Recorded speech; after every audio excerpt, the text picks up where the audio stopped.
Hi, in this stream today, I'm going to be talking about Sony's Spider-Man universe without Spider-Man.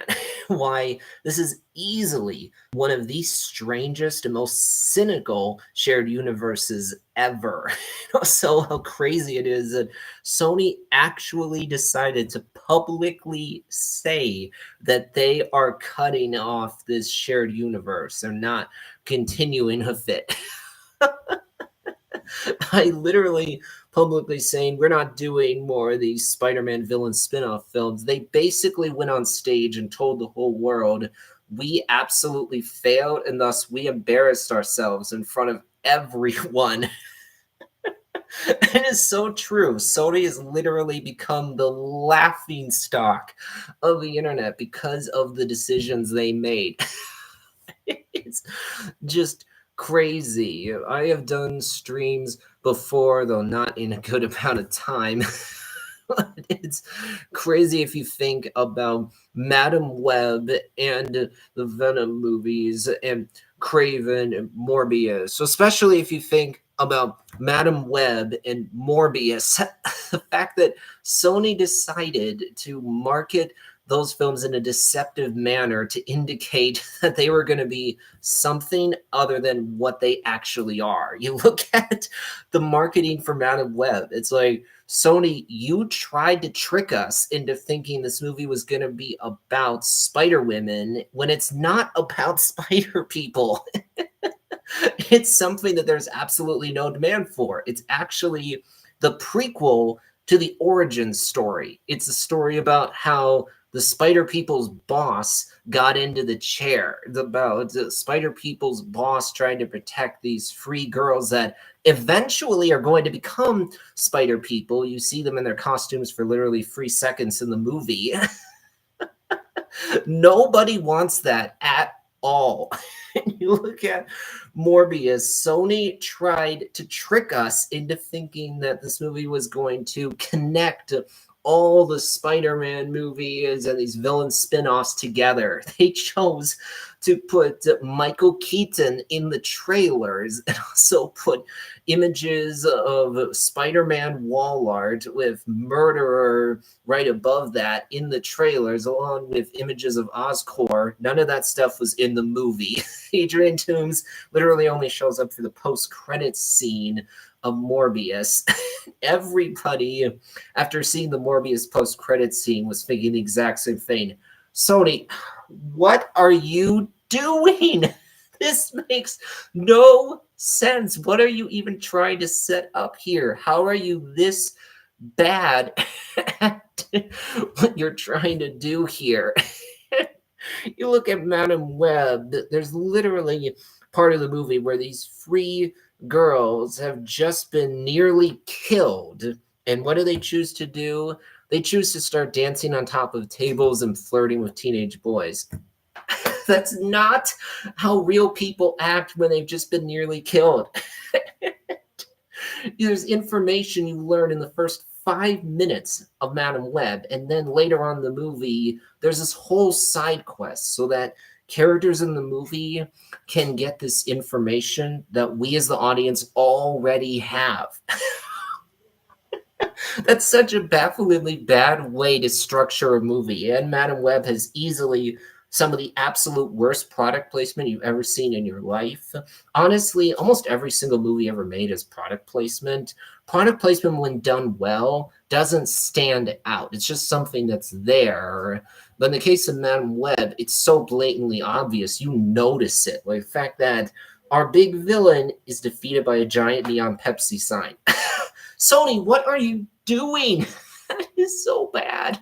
And literally every time there's a Pepsi in the movie Madam Web, we just have to zoom right in on the Pepsi can. Like, oh, guys, look, it's Pepsi. See, isn't Pepsi great? We're all thinking, Sony, what are you doing? Look at Craven the Hunter. I could not believe watching the movie how bad the dialogue is. I can't remember the last time, frankly, that I watched a movie and thought, This is shockingly bad dialogue.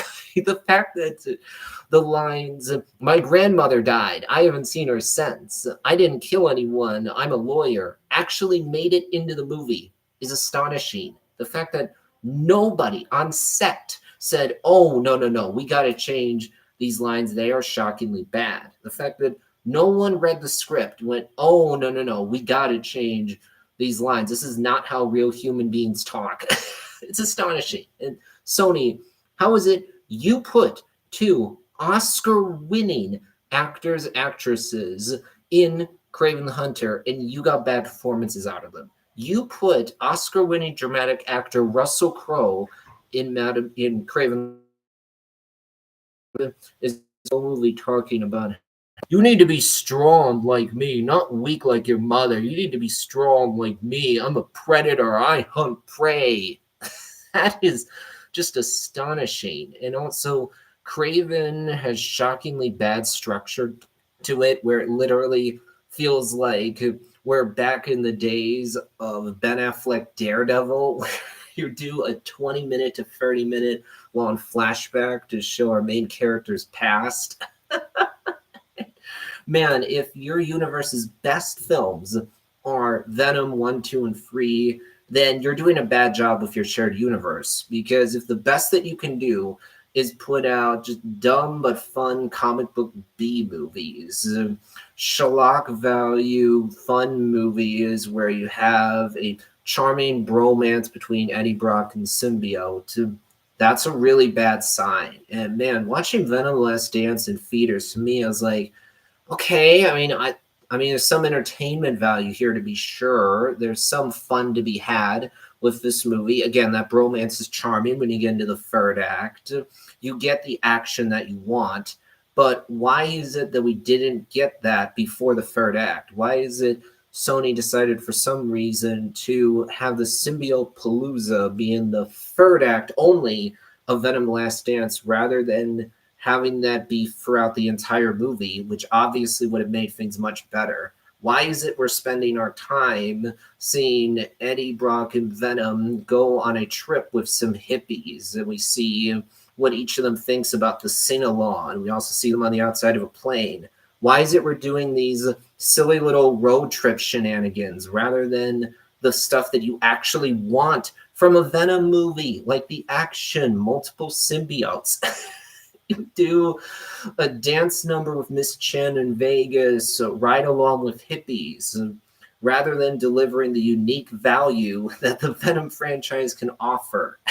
It doesn't make sense. To me, Venom 2, Let There Be Carnage, is the best of the three Venom films because it's the most fun. It has the most entertainment value. I would say you get the most of that any Venom bromance that's fun, but it definitely still has issues. Like, I don't know why it is that you would choose to kill off Carnage at the end of that movie rather than keeping him alive so he can be in more films. That doesn't make sense. Also, I don't get why it is in Venom: Let There Be Carnage, we're introduced to this villain who's a big deal in the comics, and then he barely has any screen time in the movie, and we don't actually see him go to Earth and battle Venom or something like that. It feels like Sony was setting up this villain to show up in future movies, except now we know we're not doing more Spider-Man villain spin-offs. So when are we ever seeing Noel again? Are we never going to see him again? Well, if that's the case, then it feels so weird that you teased him in Venom: The Last Dance in a way that indicates, oh, we're going to see more of this character. That is so weird. Top of that, man, you watch the press tour for Madam Web, and it's so awkward because it feels like Dakota Johnson literally wanted to talk about anything other than the movie she was the star of, anything other than Madam Web, the movie she was promoting. It feels like Dakota Johnson realized, oh no, we made a bad and cynical movie, but I'm contractually obligated to promote it, so whatever, I'll go out there and promote it. And it's so comical that only a month after Madam Web came out, Sydney Sweeney on Saturday Night Live roasted the movie and threw it under the bus by saying, "Oh no, you did not see me in Madam Web." Sony, you guys don't know what you're doing. It also is insane that in 2023, we got Spider-Man Across the Spider-Verse, which is groundbreaking when it comes to animation. You look at that movie and it feels like every frame is a work of art you could hang on a wall. You look at every single technical aspect, VFX, cinematography, shot composition, production design, set design, costumes, makeup, sound design, score, just all great. The story is engaging. You liked spending time with the characters. The voice acting was really good. Sure, Across the Spider-Verse does end on a hard cliffhanger, and that can be frustrating. But still, even if you were let down by the way Across the Spider-Verse ended, I think you would still agree it was a really good movie. And you have Into the Spider-Verse, which was also great, had really interesting animation, a compelling story, characters that were interesting, that had growth. And also, of course, Sony has been doing the Tom Holland Spider-Man films in collaboration with Marvel Studios, and overall they've been good. I think Spider-Man Far From Home is the weakest of that trilogy, because I think it has more flaws when compared to Homecoming and No Way Home. I don't think the plot for Far From Home makes sense. Admittedly, when it comes to No Way Home, I don't think the setup is good. I think it's pretty lazy, pretty contrived, that Doctor Strange, despite being an adult with a lot of experience, just goes along with it when this high schooler says, "Hey, let's change the minds of everyone else on planet Earth. Let's tamper with the minds of millions, billions of people because I couldn't get into college, because things are not going well for me." Neither of them takes 5 seconds to just stop and think about the spell, talk about the parameters of it before starting it. I think that's just too lazy. They needed to put more time into that to come up with something better. But I still think No Way Home is a really good movie because the payoff was so good, was so satisfying. It delivered what people wanted. I don't know how it is that Sony can both put out the Spider-Verse films and these villain spin-off films. Now, to be fair, are the same people doing Spider-Verse and the villain spin-off films. I don't know if it's the exact same team, but however, even if it's two different teams, they do both fall under that big picture Sony umbrella. It's also just insane that Sony actually said they were going to do an El Muerto movie. How is it that they, for 1 second, actually thought that was remotely a good idea? Seriously, whoever at Sony actually suggested that idea doesn't know what they're doing. I mean, whoever those people are, they need to be given a stern talking to, because that makes no sense at all. Only comic book people know who El Muerto are. Regular people do not know at all who El Muerto is. As soon as Sony announced that, everybody on planet Earth said, "Sony, what are you doing? Who is El Muerto? How do you think this is remotely a good idea?" And also, it's become such a running joke that Sony actually considered doing an Aunt May spinoff film. They considered doing Aunt May, the movie. Why would you do that? The whole point of Aunt May is that she's a normal, grounded lady whose nephew, Peter Parker, has these amazing superpowers and battles supervillains. Why would you make Aunt May into a spy or something like that? It makes no sense. You go back a little further as well and you think about Amazing Spider-Man 2, it's blatantly obvious that Sony wanted to do their own shared universe. That movie was so obviously trying to lay the foundation for a shared universe, and then that didn't pan out. Then Sony ended up giving the rights to Spider-Man to Marvel. That's how you can have Tom Holland Spider-Man films in the MCU. But Sony still had the ability to do animated Spider-Man films, and they also still had the rights to Spider-Man's villains and side characters. They were put in a really bad position. Trying to do a shared universe without Spider-Man is not at all a good idea. It's a very bad idea from the start. But Sony was so desperate to have their own shared universe, they actually went ahead, did this villain spin-off universe. It was a very cynical idea right away. And also, as this went on, it just became more and more obvious. Sony thought we were so dumb that we would buy a ticket to anything. They told us, hey, you all are stupid. You all will buy a ticket for anything that we put out that's connected to Spider-Man at all. And people just went, no, Sony, we're not stupid. You are stupid. Thus, congratulations, guys. You embarrassed yourselves in front of the whole world. You put out a trinity of garbage in 2024. Great job, Sony. Just great job.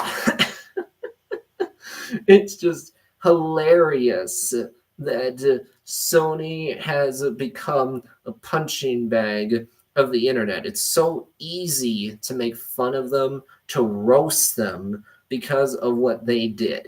I mean, when Morbius came out, for example, literally nobody cared at all. That movie had been delayed multiple times. So when it finally hit theaters, people were like, wait, what? Morbius is actually coming out? Seriously? I didn't think it was ever going to be released, or at least not released for a while. And then you watch the trailers and it just feels like Sony is screwing with us. And then the people who saw the movie went, yeah, Sony, you are just screwing with us. You look at Morbius and it just is not structured well. It lacks storytelling.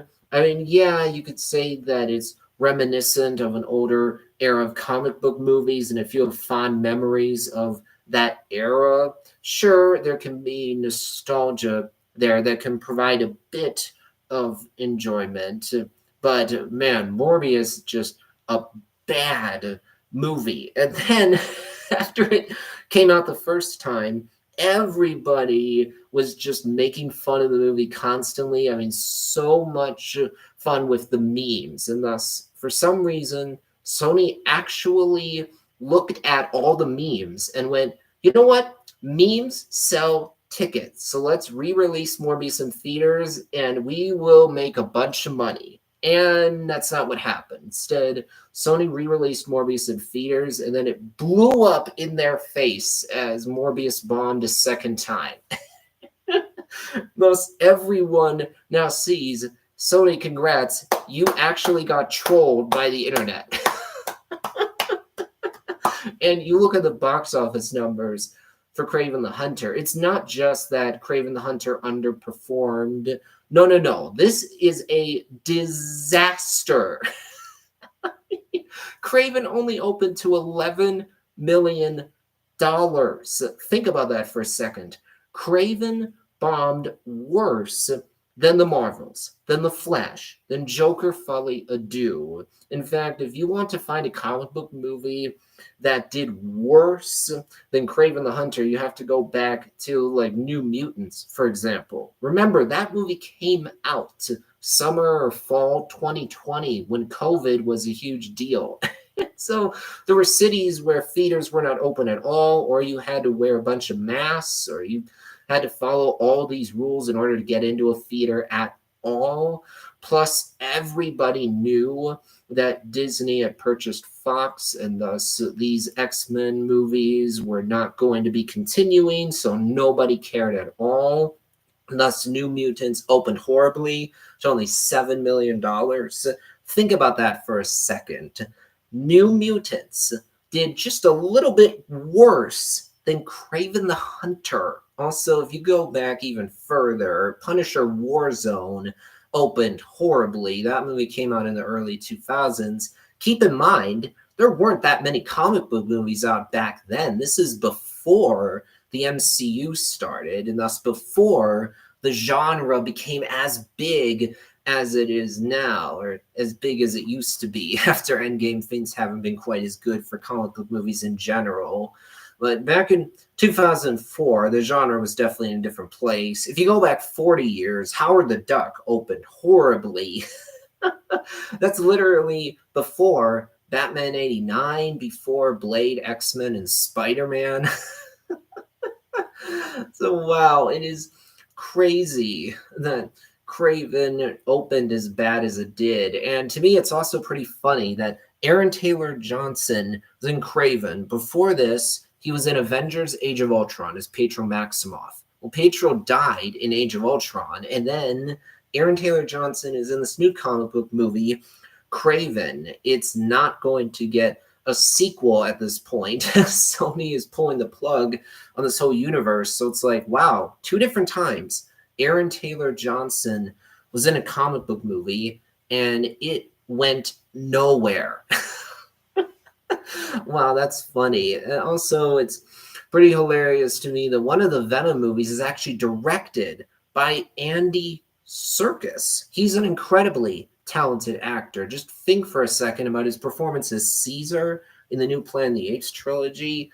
He did such a good job. Like, Andy Serkis knows mocap better than almost any other actor in Hollywood. You think about his performance as King Kong in the 2005 Peter Jackson movie, and he does such a good job of making King Kong a character you actually care about, even though King Kong obviously doesn't talk. He just makes animal noises. But just through the facial expressions, the body language, you get exactly what Kong is feeling. And Andy Serkis, I think, did the best job he could when it came to Supreme Leader Snoke in the Star Wars sequel trilogy. The problem wasn't Andy Serkis. He's a very talented actor. He just wasn't given good material to work with. There wasn't a plan for Snoke at all. That's abundantly clear. Also, man, it's so funny when you think about these Sony Spider-Man Universe films. They literally have some of the absolute worst ADR you've ever seen, where it's so blatantly obvious that Sony re-recorded dialogue for characters after they had initially recorded the dialogue, where they'll shoot these scenes in order to just show you the back of a character's head, or what a character is saying doesn't match their lip movement. How do you fail at this, Sony? I mean, I don't enjoy Joker 2 very much. Not a movie that I'm in any hurry to rewatch, but I will say I have more respect for Joker 2 than any of the Sony Spider-Man Universe films, because at least Joker 2 has a professionalism to it that I do not feel at all from these Sony films. Put it another way, I don't think Joker 2 is incompetent in the same way that Sony's movies are incompetent. Madam Web, Craven, these are just worse movies on a technical level. They're not as well made as Joker 2 is. I think Joker 2 is more interesting. Like, hey, credit to you, Todd Phillips, for being so bold and audacious that you chose to put out a $200 million troll that's designed to mash on people's toes. It feels deliberately antagonistic with its own audience and fan base. And because Joker 2 is in 3 locations, even though the budget is $200 million, it literally feels like Todd Phillips is intentionally just screwing around with Warner Brothers and trolling them. This guy was given so much studio money after he made a $1 billion R-rated film in 2019, and he chooses to troll the studio. He does not care if the studio is mad at him. And oh man, you can just imagine the conversations are happening in Hollywood. You can just imagine how mad Warner Brothers has to be at Todd Phillips right now for wasting so much of their money. It's also just shocking to me how bad of a year 2024 was for comic book movies. I mean, man, you just look at all of them. How many of them were actually successful? Deadpool and Wolverine was the only successful comic book movie in 2024. That one made a lot of money at the box office, currently highest grossing R-rated movie ever, and got positive reviews. I think Deadpool and Wolverine is very fun, very entertaining, great experience for the fans. It delivers the nostalgia that you want, it delivers the fan service that you want, it has great action in it. But is the movie fantastic? I wouldn't say that is. If you actually think about story, plot mechanics, the villain's motivations, it's not that good, it's pretty forgettable, or it's just an excuse to have the action comedy fan service that you want from this movie. I had a great time seeing Deadpool and Wolverine in the theaters, but if that's the best comic book movie in a whole year, not a good sign at all. And aside from Deadpool and Wolverine, you had Joker 2, first comic book movie in history to get a D cinema score, tanked at the box office, got bad reviews. Free Sony Spider-Man universe films this year, they're all bad. I think Venom: The Last Dance is better than Madam Web and Kraven the Hunter, because I enjoyed that film more. I haven't even seen Madam Web. I was just like, nope, that one's not worth my time at all. I ended up seeing Kraven the Hunter, and I had a good time laughing at how bad the movie is. But that's not a good reason to be laughing when you're watching a movie. Aside from these 5 movies, what else even came out in 2024? Well, you had a new version of The Crow. Crow definitely feels pretty different from a lot of other comic book movies. It's much more of an action movie, revenge movie. This new Crow tried to change things up from the 1994 Brandon Lee movie, but it didn't work. Also, they were not put in a good position right away because because of the fact that the new version of The Crow is also about Eric Draven. The character was played by Brandon Lee in the 1994 film. Brandon Lee tragically passed away before they were done making the original Crow film, and thus the movie itself becomes like a tribute and a memorial to Brandon Lee. That's his legacy. So I don't think it was a very smart decision to make this new Crow movie about Eric Draven. Just do a Crow movie about a different character. That's all you need to do. And then things are going to be a lot easier, because then you're not going to have those comparisons to the original film, especially because they change basically everything in the new Crow movie, but they keep the name Eric Draven. All you had to do is just change the name. That's so simple.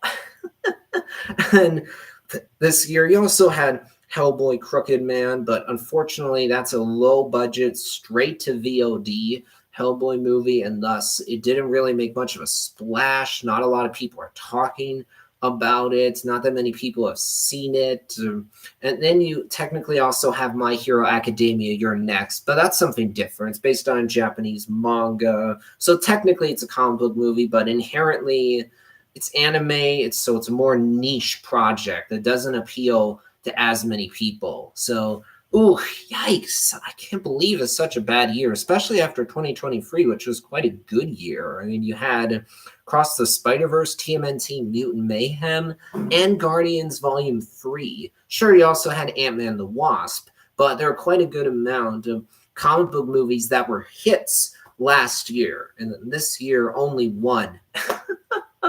That is just crazy. When you watch Madam Web, it's like, Sony, what are you doing? You're trying to tease Spider-Man in the dumbest way imaginable. This is not what anybody wants. Like, for example, going, oh, audience, look, it's Ben Parker, Peter Parker's uncle, who's always dying. Do you get it? one point in the movie, we go to the Parker family baby shower where they're all trying to guess the name of this baby boy that's on the way. Because it's Peter. Do you get it? It's Spider-Man. Do you get it?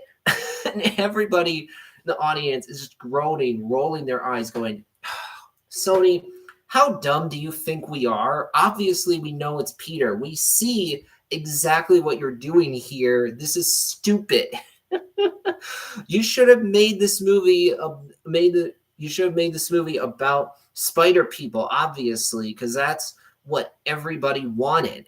It feels like Sony knew that's the movie everybody wanted. That's the movie they should have given us. But for some reason, they didn't do that. Instead, they gave us the prequel to the origin story, which is something that nobody wants. It's just crazy. And then Sony chose to put in the trailers these images of spider women in costume when that's 3 seconds of the movie. They made you think that in the third act, these girls are going to put on the costumes and fight our villain, but that doesn't happen. And also, it's pretty funny, I would say, that originally Madam Web was supposed to be the Terminator with Spider-Man characters. That obviously is darker, but that's also more interesting. If you have a guy who's trying to kill Mama Parker because she's pregnant with Peter, who's going to become Spider-Man, then that obviously is not very lighthearted at all. You have these people that are trying to save Mama Parker so Spider-Man can be born. Man, if they had put out that movie, the reception would have been better. But Sony didn't do that. So, man, you look at Craven, and it should be an easy way to get on base. You should easily be able to get a single or a double, to use a baseball analogy. Why? Because honestly, Craven is not a very complicated story at all. If you think about it, it's really a pretty straightforward action movie, revenge movie involving a guy slapping bear traps on people's heads. How do you screw that up? I do not know. It should be so easy to make a movie that works. Doesn't even have to be fantastic, honestly. If Sony had at least just delivered a fine action movie, a fine revenge movie, people would have been more okay with the movie. If it was like, yeah, the movie isn't really delivering anything new, but it's delivering more of this kind of thing. So if you like the genre, if you like old school action movies, revenge movies, you'll enjoy Craven the Hunter. If you don't like that genre as much, probably won't enjoy Craven as much. Somehow, Sony screwed up something as simple as Craven. Also, the tonal jumps in Craven are just crazy, where you go from being dead serious melodrama to a guy lip syncing Black Sabbath on a piano. What are we doing? Just crazy. Also, it's funny to me that Jared Leto was in Morbius, and before that, he was Joker in 2016 Suicide Squad. So 2 different times, Jared Leto has been in a comic book movie, and it hasn't worked out for him in either case. So the problem with Joker and Suicide Squad 2016 is, first of all, the marketing made it seem like Joker was going to be a big part of this movie, and nope, he's not. You could literally cut Joker out of Suicide Squad 2016, and you'd only have to make small changes. You wouldn't have to make any major changes to just cut his character out completely. And also, you can very much tell they're trying to come up with a different version of the Joker that's not just a rehash of what we've seen before. So they do this weird, bizarro version of Joker that's tattooed up, has a grill. It's like, what are we doing here? We don't want this from Joker. This is just too weird. It feels like you're trying to do something different for the sake of being different. And also when you have a version of the Joker that has a damage on his forehead, it's like, okay, this is way too obvious. And then after Suicide Squad 2016, Joker basically disappeared from the DCEU. He just showed up in a post-credits scene of Zack Snyder's Justice League. And Jared Leto's in Morbius, a movie that did not get good reviews, didn't do well at the box office. Though, to be fair, Morbius opened like 3 times better than Craven the Hunter did. Because at least then there was still some curiosity about how much is Sony screwing with us? How much are they lying to us? And you saw the movie and you go, yeah, Sony, you are indeed lying to us. And as soon as Sony made the announcement, everybody just went, oh, good, good. Sony, you are finally getting it. After 2024, we're going to get Beyond the Spider-Verse at some point, and I really, really am keeping my fingers crossed that Beyond the Spider-Verse sticks the landing, because Into and Across the Spider-Verse were just so good. Then we're going to get Spider-Man 4 with Tom Holland. I'm, of course, excited about that.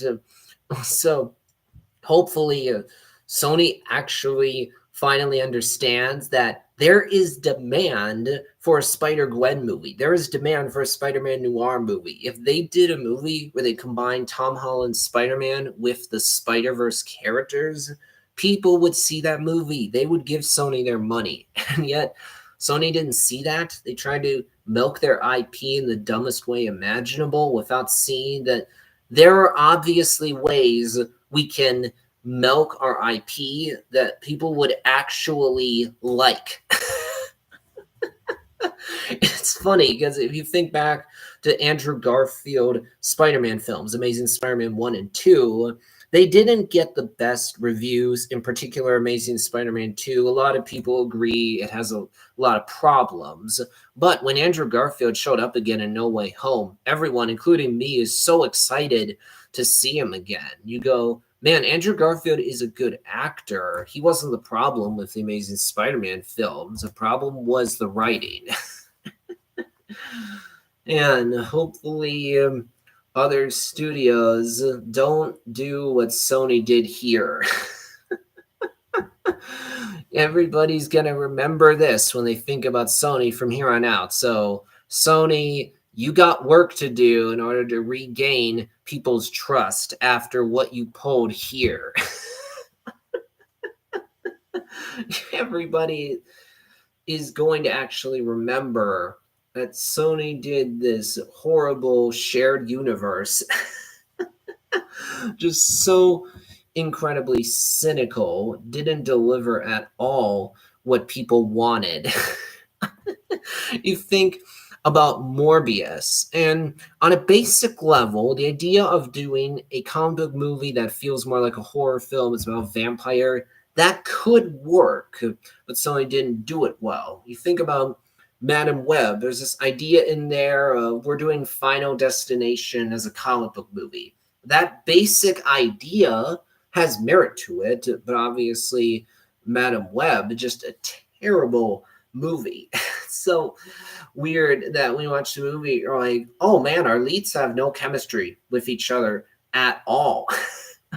Not even likable. And you don't remember the villain, too? He's totally forgettable. You think back to Venom, the first film, and there's entertainment value there because of the Eddie Venom bromance, but it takes way too long for us to get to what you actually want from a Venom movie. It takes way too long for Eddie to get with the symbiote. It's way too complicated. That's just silly. If Sony had just changed up the first Venom so you get to Eddie getting with the symbiote faster, then that movie would have been better. And also, yikes, that final battle, absolute visual mess, where it's two darkly colored symbiotes fighting at night. There's a bunch of close-ups. You can't make out what's going on. Our villain is totally generic. I think one of the advantages Venom Leatherby Carnage had is at least Woody Harrelson is a fun actor. He knows how to play a psycho. You see that in the movie. I like the battle between Venom and Carnage in the third act. I like how Eddie's former girlfriend now knows what's going on, and she's just talking to the symbiote casually. She's not fazed by any of it at all. And even Dan gets involved in the action during the third act. But it's so weird that when you get to the post-credit scene of Venom Let There Be Carnage, Sony chose to tease Venom meeting Spider-Man. They tease, hey, Venom's going to be transported to the MCU. Eddie Brock's going to interact with Peter Parker, or something like that. But then you get to the beginning of Venom Last Dance. It's like, okay, we're going nowhere with this at all. Wow, so Sony, you were just screwing with us. You teased Venom meeting Spider-Man, and you didn't do anything with it. You look at the post-credit scene of Spider-Man No Way Home, it's like, oh, Eddie, just for a little bit, is in the MCU, but then he's transported back to his own universe.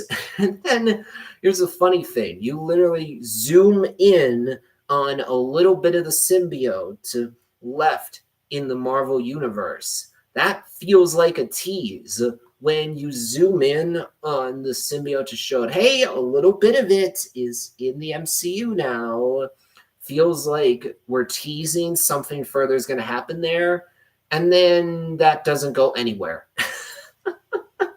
So on top of being super cynical, Sony's Spider-Man universe without Spider-Man is the biggest tease that went nowhere of all time.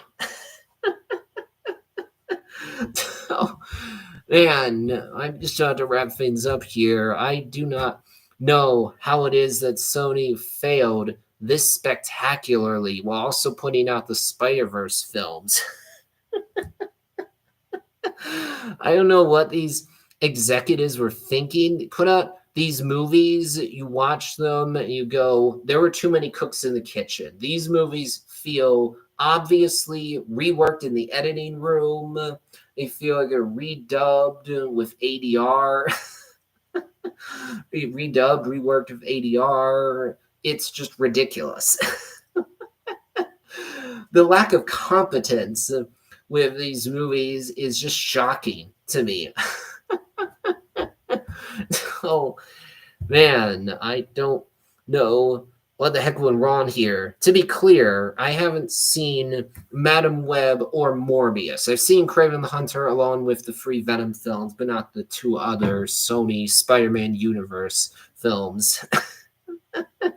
You look at the post-credit scene of Morbius, it's like, wait, what? Vulture's going to team up with Morbius? Sony, what are you teasing here? What are you trying to set up? This makes no sense at all. This obviously isn't going to go anywhere. Marvel Studios isn't going to want to do anything with this. Sony was trying to basically have their cake and eat it too. It's like, hey, we want our films to be connected just a little bit to the MCU, but we're not really having them be part of the MCU. No. They're separate from the MCU. But we're going to tease a little bit of a connection there. Vulture meeting Morbius. Venom's going to go over to the MCU and meet Spider-Man. What are we doing here, guys? So I'll wrap things up for this today. I'm going to be doing more streams soon, but I'm going to end things there. So long, YouTube.